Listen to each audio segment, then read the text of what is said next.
Cik Ros. Assalamualaikum. Salam. Kejap. Remy.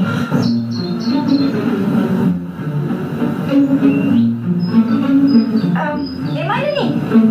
Masuk dulu Remy mana Remy? Tak balik sekali ke? Tak, Remy tak ada. Dia kata dia ada hal sikit dengan kawan dia. Jadi saya hantar basikal balik. Ya Allah. Wah, punya budak boleh susahkan Remy pula. Cik Ros minta maaf sangat-sangat sebab susahkan Remy. Nanti si Remy balik memang kena dengan Cik Ros tau. Tak apalah Cik Ros. Ni balik dulu Waalaikumsalam. Hati-hati cari.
Mari kita mulakan.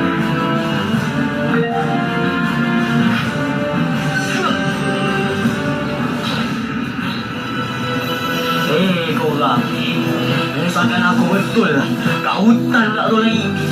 Dah banyak nyamuk. Nyamuk rambut. Rambut gunting sikit.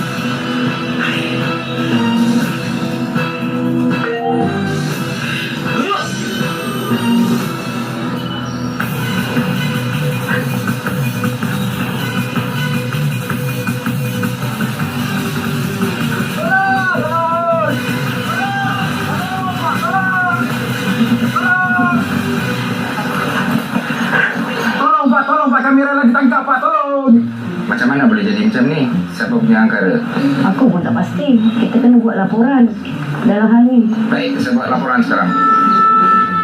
Tuan, kami telah jumpa dua pendatang asing yang melarikan diri tadi. Cepat, Pak.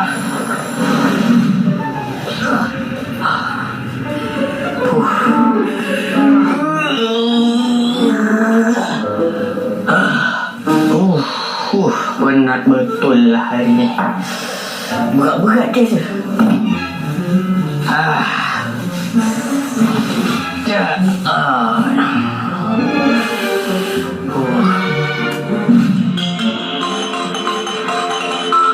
Siapa pula telefon malam-malam tadi?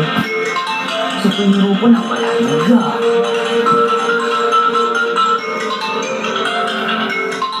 Mimi? Nak apa? Telefon malam ni. Hello? Remy? Remy, kenapa awak buat macam tu kat saya tadi? Awak tahu tak? Awak ni kan tak ada hati perut langsung tau. Saya minta maaf lah. Tak, saya tak habis cakap lagi. Dengar dulu. Awak tahu tak? Saya bawa balik basikal awak seorang-seorang. Seorang-seorang tau. Ya ke? Susah-susah je. Itu je. Amboi, senangnya awak cakap. Okey macam ni. Mimi, saya minta maaf sangat-sangat. Macam ni lah. Saya sanggup buat apa saja asalkan awak maafkan saya. Boleh? Nantilah saya fikir. Puas hati aku.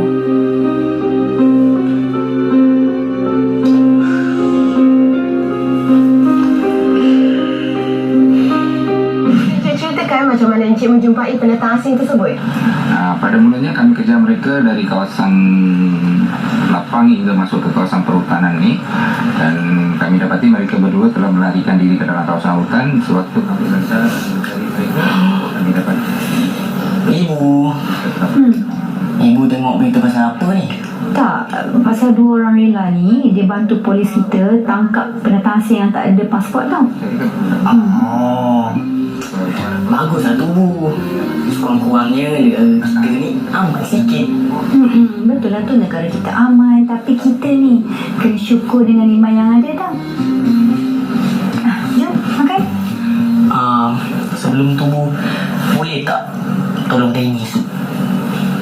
Esok boleh? Lagipun memang ibu tak kerja esok. Tapi nak tolong apa ni?